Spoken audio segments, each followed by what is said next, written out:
So what I'm going to do this week is I'm going to jump into a video about dungeons. I'm kind of going to explain how they're going to play out in Ashes, how Intrepid is actually doing them, and what's my opinion on them, as well as the information we've got around them, and how I think it's actually going to play out in-game and in the world of Vera. But without rambling on anymore, I'll just jump right into the video and get amongst it all. So dungeons in the world of Vera. Well, dungeons in Ashes of Creation are mostly going to be open world. At the moment, about 80% of the dungeons are planned to be open world. You will be able to have multiple groups in there at any one time, and also you've got to bear in mind that people can attack you and jump you in these dungeons, which in my eyes just makes it more dynamic, more immersive. And if you do achieve these, I think there's just going to be a much more rewarding feeling after coming out of that dungeon, or potentially you're going to be severely depressed, your guild members are going to be disgruntled, and you're just going to be slapped the shit out of, not only by the PvE but the PvP as well. But to be honest, I really don't mind that, and I'm actually quite looking forward to running these dungeons and seeing how that dynamic plays out in game. And not just that,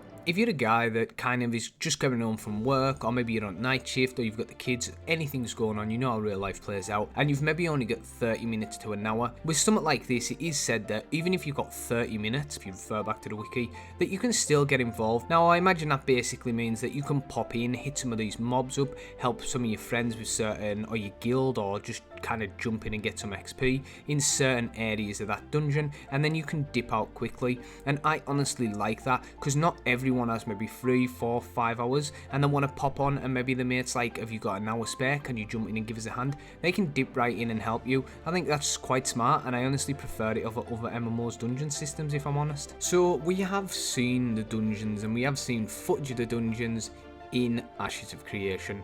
Now, we've seen the Alpha Zero, Dunheim, which I have a clip in here at the minute, and we've also seen stuff like the Dunzenkel Crypt, we've seen Spore-like Caverns. Now, bear in mind, these are Alpha Zero or Alpha 1, so don't judge these as finished, finalised and polished post-launch dungeons, and I do see a lot of people doing that. If you scale and you look at where they're at and you actually take a step back, the progress they're making, the stuff they're doing, how nice these things look, I think they're well on the way to creating something extremely unique and something extremely enjoyable for everyone from smaller guilds to larger guilds. So just bear that in mind when you're watching the videos, because I have seen some comments that are referring to this in a way that you'd think it was a post-launch finished game. We're not even at Alpha 2 yet, potentially we're going into Alpha 2 next year, and also when we do see this new footage, it's going to be Unreal Engine 5, so that in itself is going to vastly change the graphical quality and the content that we're looking at. This is open development, and that is the double-edged sword, as Stephen always says.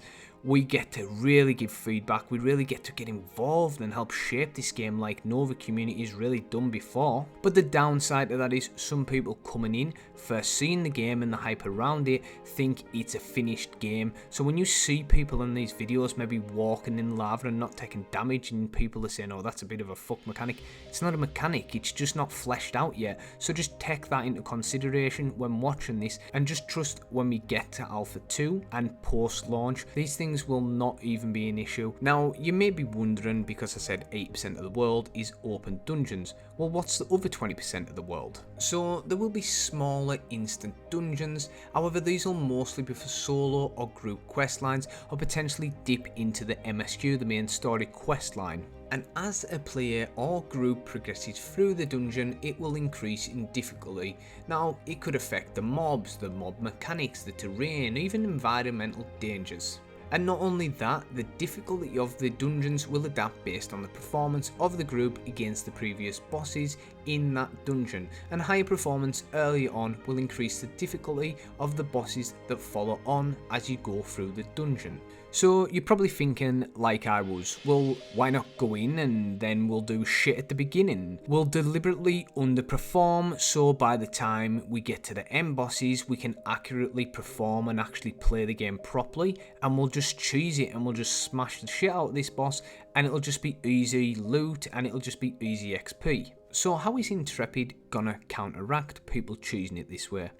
Well, what Intrepid is doing is they're incentivizing players to actually do it to the best of their ability and smash these bosses with the most damage and the best group work. So what happens is, if you do what I'm saying or what I thought you could potentially choose it, the loot table of these bosses as you go on will decrease. So yeah, the end boss will be easier to defeat, but the loot could potentially be a lot shitter. But then if you really go hard and you smash through these bosses, try and get the most damage and get stuff killed efficiently, by the end, if you do survive this and complete it, the loot table will have increased, so the rewards will be so much better, meaning it's worthwhile not to cheese it and exploit it and just get shit done. There will be an occasion where people do use this method to cheese it, but I think that'll be more a balancing thing, and I think that's kind of impossible to fully stop. And what Intrepid's doing here, I really do like, and it shows that Intrepid is yet again thinking about people exploiting these systems or potential issues even before the testing has started, and I can't fault them for that. It really is bang on. Dungeons will be both on land and underwater, and as a node advances and expands, new dungeons will be revealed and the difficulty of the dungeons could change altogether. It might even potentially add more bosses to the area. I don't know, that is speculation, we're gonna have to see in Alpha 2, but I do like the sound of this as well. Now on to the next thing that I really do like. Bosses and mobs will not auto scale based on the number of players in the group. Players' level stats or skills will not be boosted or scaled to allow low level players to participate in encounters with high level players. Obviously the reason they've done that is so you can't just take in a low level player, XP the shit out of him, level him up and just cheese the fuck out of it. I think stuff like this should be earned and it definitely shouldn't be exploited, and if you go in as a low level like this, you're going to get slapped the shit out of, so it means people can't just level alts this way or just abuse the systems. Now I know Steven and Intrepid's trying to make it so it's difficult in their eyes to level a character up to max, so it's not super alt friendly, and if you implement something like this when you do have a crafter, you would have to maybe level it correctly, not just cheese it, experience that progress and not just skip through that progress to the end to use of that crafting character. What I will quickly add in there that kind of sways away a little bit is that I wouldn't be too bothered about worrying that you can't make your alts, because I know it's said that it's going to be hard to level up in Ashes, but if you actually look at the stats we've been given, it says 4 to 6 hours a day for up to 45 days will max out the levels on your character. That's only about 180 to 270 hours. In the grand scheme of things, that's not that many hours for an MMO that could potentially run 10, 20 years, and if you think about it, you're probably going to be putting thousands of hours into this game, so I don't think it's that big of a deal, but I do like that they've done this. So swaying away from my ramble there and jumping back into dungeons, for the competitive guys or people like me that really want to challenge myself or want to get the reputation out there of the guild, in Ashes of Creation there's going to be leaderboards for these dungeons, and this also may be across all servers. So if you think about that and you're competitive, you don't need to have a massive guild or a massive presence to get involved in some of these. You could really go hard at the leaderboards and rank stuff and see how good you are at the dungeons and challenge yourself. I really do like that because it gives more than just replaying it for fun or loot. It actually gives another incentive to go in and use this content, and like I always go on about, replayability is key for a game or an MMO to have longevity, and you add this in, it just gives that extra reason. To summarise, 8% of the dungeons are going to be open world, while 20% will be instant. Dungeons will be adaptive depending on the performance and will also affect loot directly. And finally, dungeons will not scale a player up to make content easier for that person or that group, which is really useful, and also the competitive side of the dungeons when it comes to leaderboards. I can't fault the way they're doing dungeons. I can't even nitpick one thing that I potentially have actual issue with here or something that could pop up. I think Intrepid and Steven, the rest of the team there, are doing a bang on job with dungeons. I really do like it. Well, I suppose the only negative thing is we have to wait to actually get involved in these and wait for Alpha 2.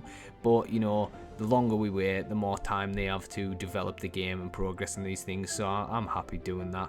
But yeah, I really do like the system. So that's just my feedback and my opinions on the system or dungeons and how they'll work. What do you guys think? Do you think they could add something else in? Do you like the direction they're going in, or do you not like it so much? Let me know in the comment section down below, because any feedback we can get gathered up around Ashes of Creation, any feedback potentially the devs come across, the more the merrier. They want to know everyone's opinions, not just a set number of people. They want to know the general consensus about the overall flow of the game and the systems within it, so all these comments can only help to better the game and the community in general. If you wanted to continue these conversations or join a chilled Ashes community, feel free to hit that link below and join the Discord. Hit the like button as it really does help. Feel free to share the video, and as always, I really do appreciate you watching, and I'll catch you in the next one. Cheers.